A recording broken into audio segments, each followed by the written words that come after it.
Welcome to The Explainer. Today, we're doing something really exciting.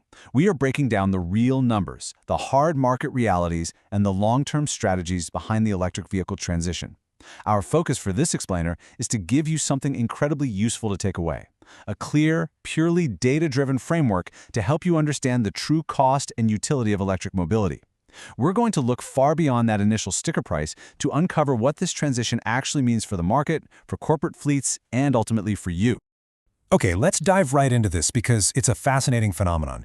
You see these headlines all the time, right? Electric vehicle sales suddenly stalling out. Well, a perfect example of this is recent data from the Italian market, which just experienced a massive frenata, a sudden, sharp breaking in momentum. We're talking about EV market share plummeting from a healthy 10.1% in June all the way down to just 5.8% in July. And the reason? A major package of government purchase incentives simply dried up.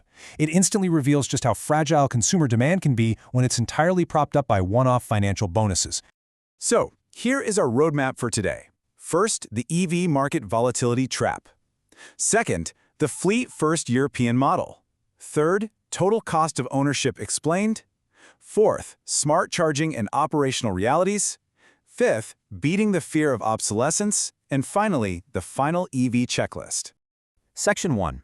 The EV market volatility trap. Let's understand the real limits of consumer subsidies. Relying heavily on state intervention creates a highly problematic stop-and-go rhythm for the entire automotive industry.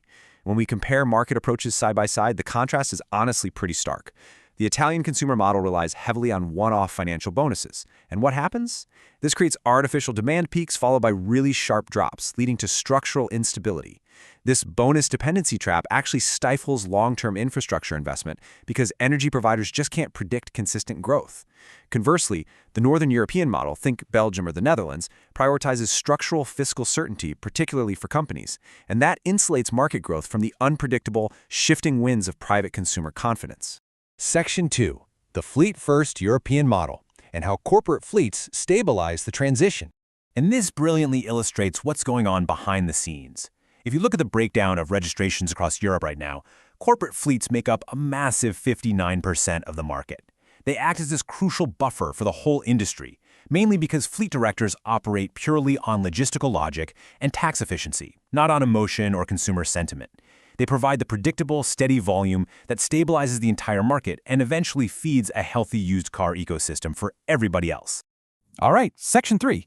Total cost of ownership explained. We are shifting away from the acquisition cost to lifecycle value. So, what does this all mean? The absolute key here is understanding total cost of ownership, or TCO. Instead of viewing a vehicle just as a depreciating asset based on its purchase price, TCO calculates the cumulative savings in fuel, massive tax exemptions, and significantly reduced maintenance over the vehicle's entire lifespan. For both corporate fleet directors and private buyers alike, mastering TCO is the absolute key to finding genuine economic advantage in the electric transition. It completely reframes the EV as a highly efficient operational tool. Let's actually look under the hood at the mechanical differences driving these TCO savings. Internal combustion engines are by nature complex machines full of controlled explosions. They rely on multi-gear transmissions, clutches, oil filters, spark plugs, timing belts, the works. Electric vehicles, on the other hand, possess a dramatically simpler mechanical architecture. They use a single-speed transmission and require absolutely none of those traditional maintenance items. You are literally stripping out hundreds of moving parts that traditionally wear down and break. And because of that beautiful mechanical simplicity, we arrive at this absolutely incredible number, 30 euros. No way, right? But real-world engineering data actually proves that after 2 full years of ownership, basic maintenance for an EV can cost an astonishingly low 30 euros. That covers your basic system checks, completely eliminating the heavy mechanical servicing that is basically mandatory for internal combustion counterparts. But wait, beyond those massive mechanical savings, there's also tremendous fiscal predictability. Take a look at the Italian fiscal framework for EVs. Owners get 100% exemption from the bollo, or the ownership tax, for the first 5 years. And from year 6 onward, it's a permanent 75% reduction compared to an equivalent thermal vehicle. These guaranteed long-term tax benefits effectively offset the higher initial capital outlays of buying the car in the first place. Section 4. Smart charging and operational realities. The daily dynamics of EV efficiency. Now we're shifting our narrative from the long-term macroeconomic data to the daily practical reality of actually driving, charging, and dealing with the weather. If TCO is the engine of your savings, your charging strategy is the steering wheel. Looking at the charging spectrum, home charging is the undisputed gold standard. It offers the lowest cost per kilowatt hour and maximizes your return on investment. Tesla superchargers offer a highly reliable middle ground utility for travelers. But beware of public highway charging without a subscription. Prices there can reach a steep 81 cents per kilowatt hour, which will completely neutralize any economic advantages you've built up. Now, what's really interesting about this is how fuel economy in an EV is heavily influenced by the environment. If you live in a Mediterranean climate, summer heat can cause your energy consumption to spike by up to 29% on short trips. This happens because the car requires a massive initial burst of energy just to cool down a sun-baked cabin. On longer trips, this initial energy spike gets diluted, but for city hopping, it's a critical operational variable. To combat these environmental fluctuations, fleet managers and smart buyers are prioritizing advanced, high-efficiency models. Vehicles like the Audi A2 e-tron can achieve a remarkable benchmark of 12.8 kilowatt-hours per 100 kilometers. By selecting models engineered specifically for superior energy management, you can stabilize those seasonal variables and keep your operational costs completely predictable. Moving right along to Section 5, beating the fear of obsolescence and solving the psychological barrier to adoption.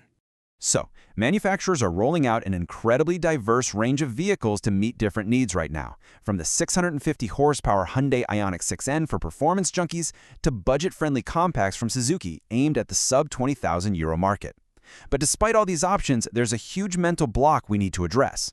I absolutely love this quote from the source material. The true competitor in the electrification race is not the diesel engine, but the fear of the wrong purchase. This is such a powerful acknowledgement of a very legitimate fear.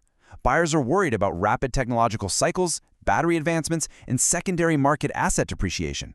I mean, no one wants to buy a piece of tech today that feels completely outdated in 3 years. Fortunately, the market offers a definitive financial hedge for this fear: long-term rental, or LTR. Think about it like a strategic bridge. With a direct purchase, you own the asset, sure, but you bear 100% of the risk of rapid technological aging and devaluation.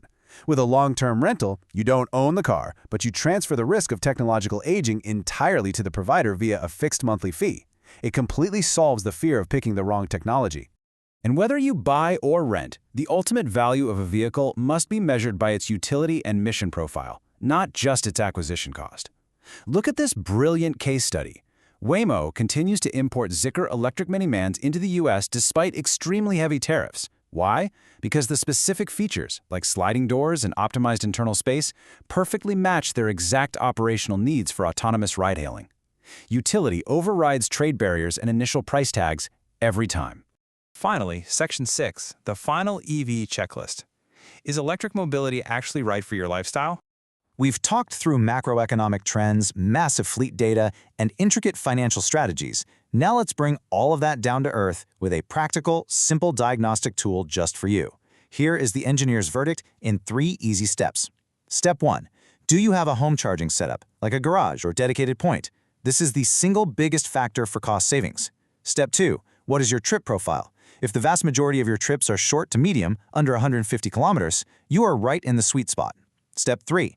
What is your infrastructure tolerance? Are you comfortable planning a bit and navigating networks like superchargers on long trips? If you have home charging and mostly urban or suburban routes, an EV is highly recommended. But if you frequently do unplanned, long highway trips without charging access at home, honestly, an internal combustion vehicle might realistically still be the more practical choice for you today. Which leaves us with this final question to ponder. Now that you understand how to look beyond that initial sticker price and you know the real mechanics behind the true total cost of ownership, are you ready to rethink your next vehicle? I want to sincerely thank you for your time, your focus, and your attention today. We covered a lot of ground, from corporate fleets to your very own home garage, and I really hope this provided you with clear, structured insights into the electric vehicle transition. Keep learning, keep asking questions, and I highly encourage you to keep exploring the fascinating future of transportation. Thanks for joining me on this explainer.